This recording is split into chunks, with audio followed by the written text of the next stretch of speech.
Hey everybody, welcome to Ask a Pastor. Today's question is, why do Christians celebrate pagan holidays?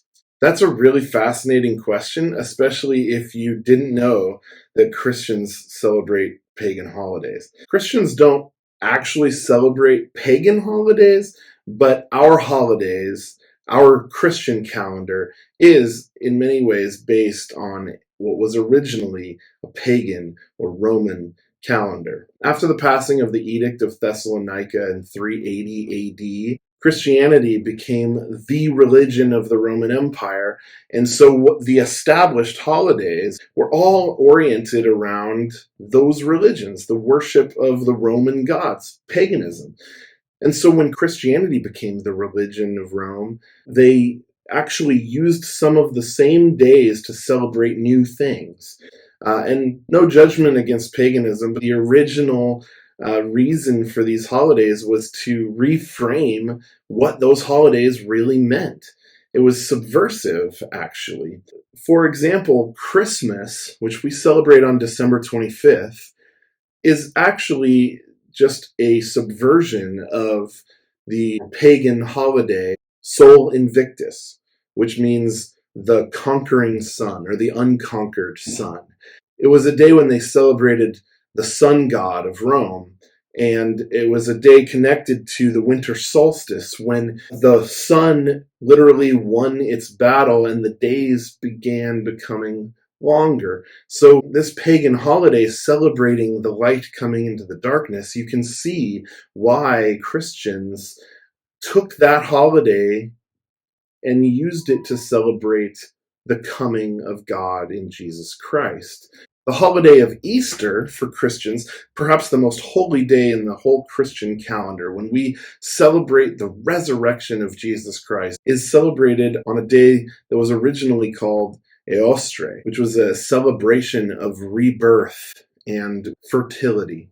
So you can see why Christians took that holiday, a Roman holiday, to celebrate the one they crucified as the symbol of rebirth, of literally life being born in death. There's lots of other connections. For example, you may see it on a bumper sticker sometime. Jesus is Lord. This is in Scripture in the New Testament.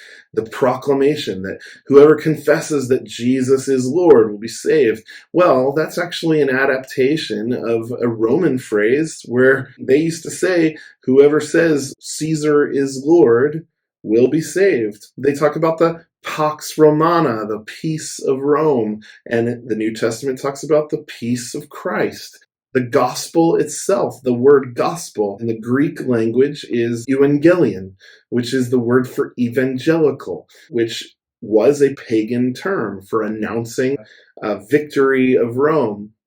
So, of course, they announced the good news of Jesus Christ as the gospel, a proclamation of the victory of God. So, why do Christians celebrate pagan holidays?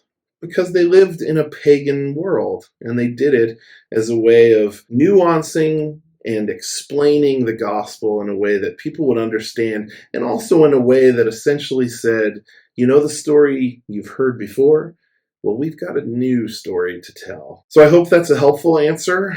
I'm certainly not the final authority on the connections between paganism and early Christianity, but I do hope that gives you some insight from a pastor's perspective of where some of these come from, and hopefully it helps you look not with suspicion on those connections, but some understanding and maybe even a little bit of hope. That's always a win for me, is if somehow I can give you a little bit more hope, a little more peace, and that you can experience just a little more love by hearing these answers. So thanks for coming to Ask a Pastor, and I hope you'll leave a question that you might have on our website at www.fccramona.org/askapastor. Thank you, and we'll see you next time.